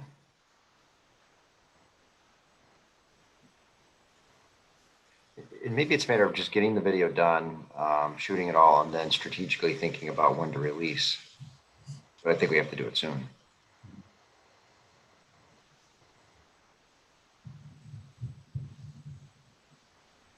Okay, I can be in touch with Richard and ask him if he's got a sense of what his timing will be based on his other workload. Okay. Because I think then we're going to want to back up and add any other planning elements. Will there be any companion press that we want to put around this? Working with Judy, you know, what else is our release plan that Shar had worked on that this ties back into? Yeah. So Shar, are you going to take that piece with Judy Davids? Well, yeah, I mean, so I didn't send this to everybody, but I kind of drafted a timetable of what needs to be done. We've got a draft news release out there that I wrote and Julie edited. So it's, you know, the pieces, the puzzle are in place. It's just once we get the video ready, I'm prepared to pump it out there pretty quickly between me and Judy.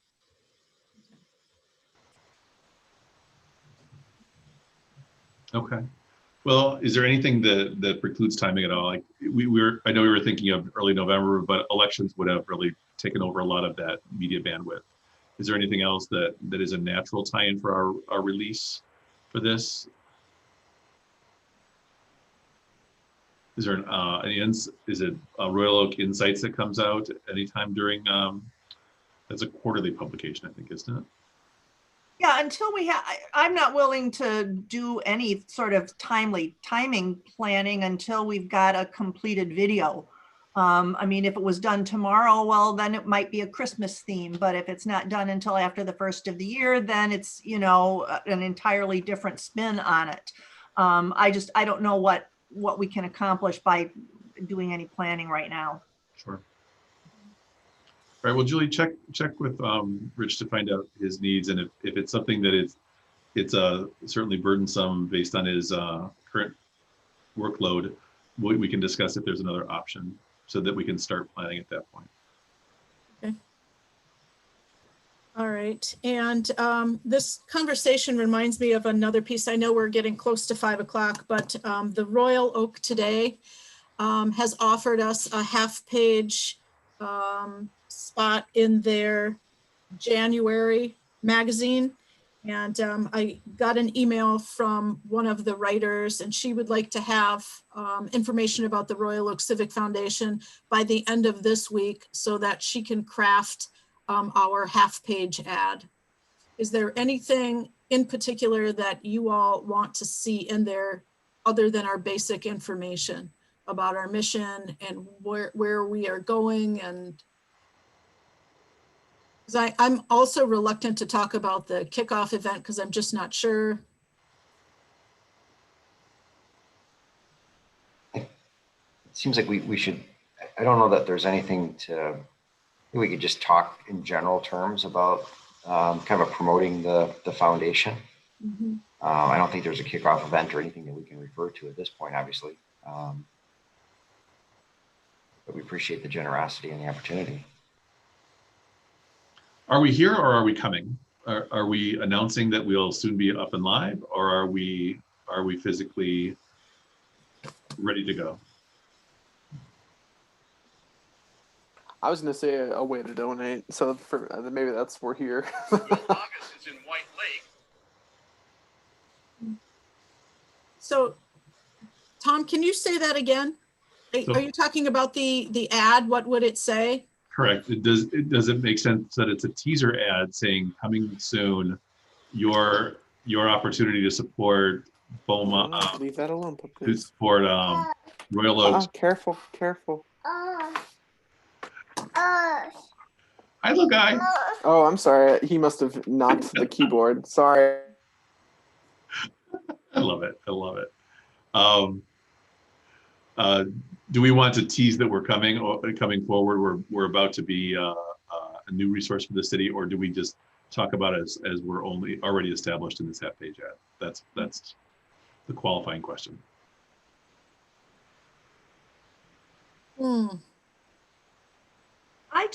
I hate to, I mean, I hate to give away a good, exposure opportunity, but if there's no order that we're asking for, if there's no action we want to motivate as a result of this article, can we put it off for a quarter? Yeah, how often is it once a quarter that they do this? They only offered us this issue of the 4 issues that they're going to put together for 2021. But I certainly can ask, this is again tied to the Beaumont Health donation. So let's ask them to do it in the second one. There are 4 that are promoting is it the founding date of the city? 100 years. Yeah.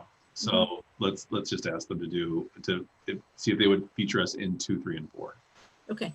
And what if they cannot? Because she said her work needs to be done by the 18th. So if I could get her information by the 11th, which is only 2 days from now.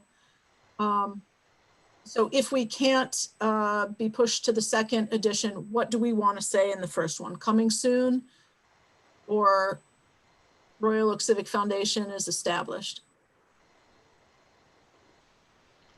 I don't mind an established message. I mean, we've just voted on our mission statement, vision, and how we do things. So I don't mind a coming soon. Your opportunity to be a change agent for Royal Oak through the Royal Oak Civic Foundation, vision, mission, and our pieces. Yeah, if we're going to have if there's an ask, maybe it's an ask to just start building a mailing list. Maybe that's what we ask for. People who want to know about future opportunities to give, who would like to read announcements of, the foundation, or maybe, start to build a mailing list might be an action item. That's a good idea. I like that a lot. Yeah, so that said, on our website, we do have the ability right now to take donations.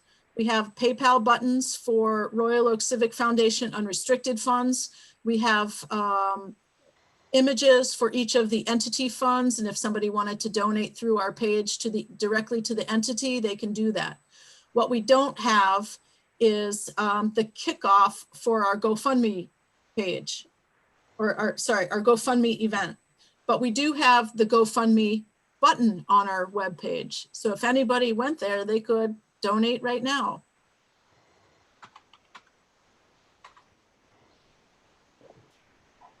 So maybe our message is learn more, or stay tuned and we get their address. So we start to vet community interest. And not drive them to the website? I don't see why we don't. I mean, we would just have to make sure we're putting up our information. And it's all kind of out of order. That's why I'm trying to figure out. I know. It'd be nice to have a launch event that has the supportive components to it. So how do we announce that we're already here, but we're coming? And I agree with Shar. It has to be actionable. Part of it can be awareness, but I think actionable makes more sense. Because, people are going to say, well, what's the money for? I hate to give up a media opportunity, but I don't want it to be ineffective. It could also be confusing. We could start off being super confusing, right? Yeah, let's pass on it for now and ask them, since we are the conduit for the gift for the major underwriting for the magazine. Hopefully they would consider giving us I gotta believe they space will. in 2, 3, and 4. Okay. Okay, so if there's any pushback, Tom, can I ask you to help out also? Okay. All right, now I'll do that tomorrow morning just so we get it going as soon as possible.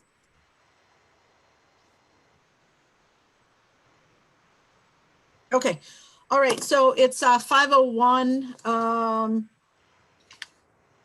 And I think the last piece was the Kitsch and Riemann opinions. Do you have time for that? How's the group doing for time? Do you want to spend 10 more minutes? I could spend 10 more minutes. Alex, you okay with 10? Shar? I'm good.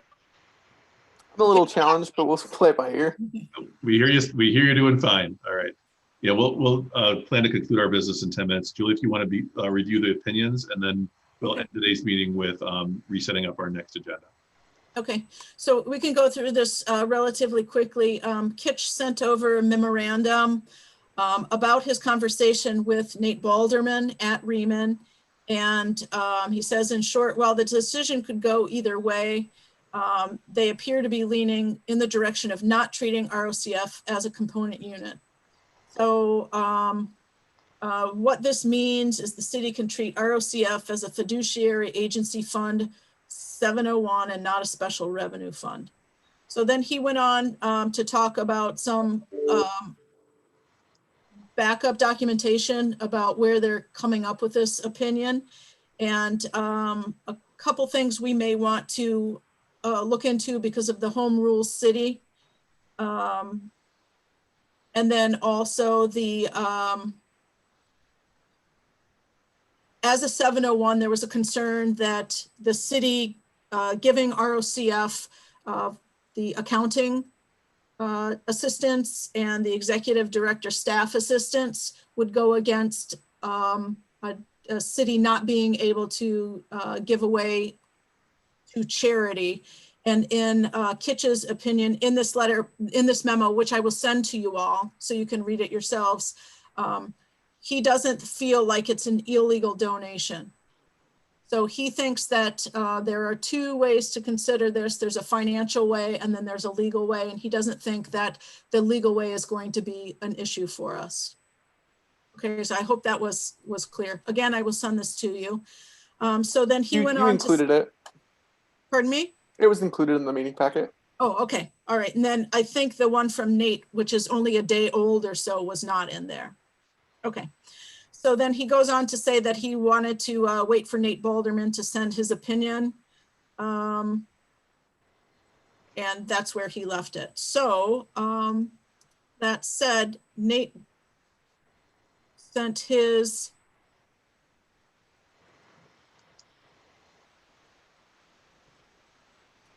opinion. And it is a much longer document with some substantial financial jargon. And I will just go to the end. Again, I will send this to you so you can read it yourselves. But the bottom line here, it says, in conclusion, the city of Royal Oak, Michigan has determined that the Royal Oak Civic Foundation does not meet the criteria to be included as a component unit. So again, that appears that that would move us toward a 701 rather than a 295.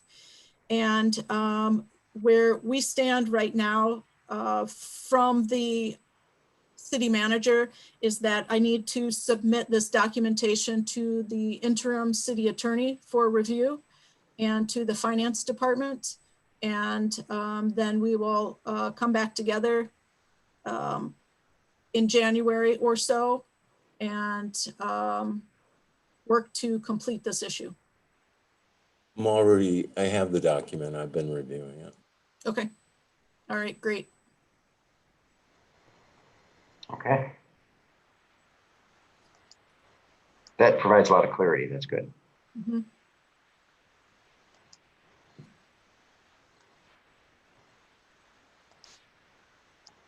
Julie, this subsequent memo this wasn't part of the packet though, was it? Did I miss that? No, it wasn't. I'll send it through. It just came in. So it came in after the packet was sent. More recent. Okay, good. So we're not feeling the need to vote on this at this point. We want to look at all this and then make a recommendation at our next meeting, correct?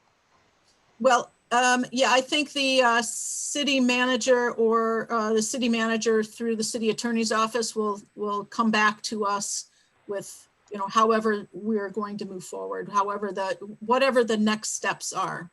Okay. All Okay, right. thank you very much. All right, great. From our agenda, I think we'll postpone everything that's currently in our on our agenda for next time. So let's set up our next meeting agenda template. From unfinished business, we will leave in here the kitsch determination and what the city is advising, correct? Yep.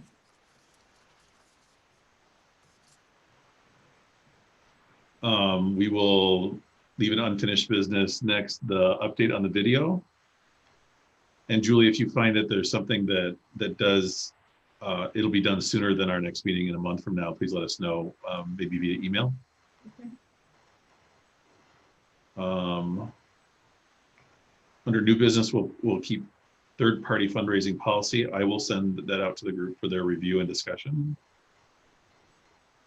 And we'll leave funding process for entities on this this agenda as well. Is there anything else that we think we need to add or pull up from the parking lot?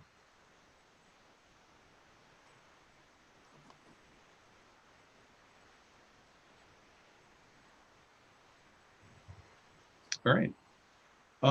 Anything else for the good of the order? If not, I will look for a motion to adjourn and let's. So moved. Okay, well done. Is there a second? Second. All right, and before we go through the roll call vote, I just want to make sure we've all got the date of the next meeting on our calendars. January 13, is that correct? Yep, that is the second Wednesday. We are waiting to hear from the state relative to legislation for Open Meetings Act. So let's pencil it in and keep your fingers crossed. Got it. All right. All right, with our motion and a second to adjourn, we'll do the roll call vote. Shar. Yes, happy holidays. Thanks, same to you. Pete, Yes, happy holidays, everyone. Alex is your special assistant. Yes, happy holidays. Say bye-bye. Bye. Can we Hey, see? Greg as well. Goodbye, everyone. Okay, goodbye. Happy holidays. Thank you so much for your work. Julie, thanks Right, for thank great you, year everybody. together too. We appreciate your work. Yes, thanks, Julie.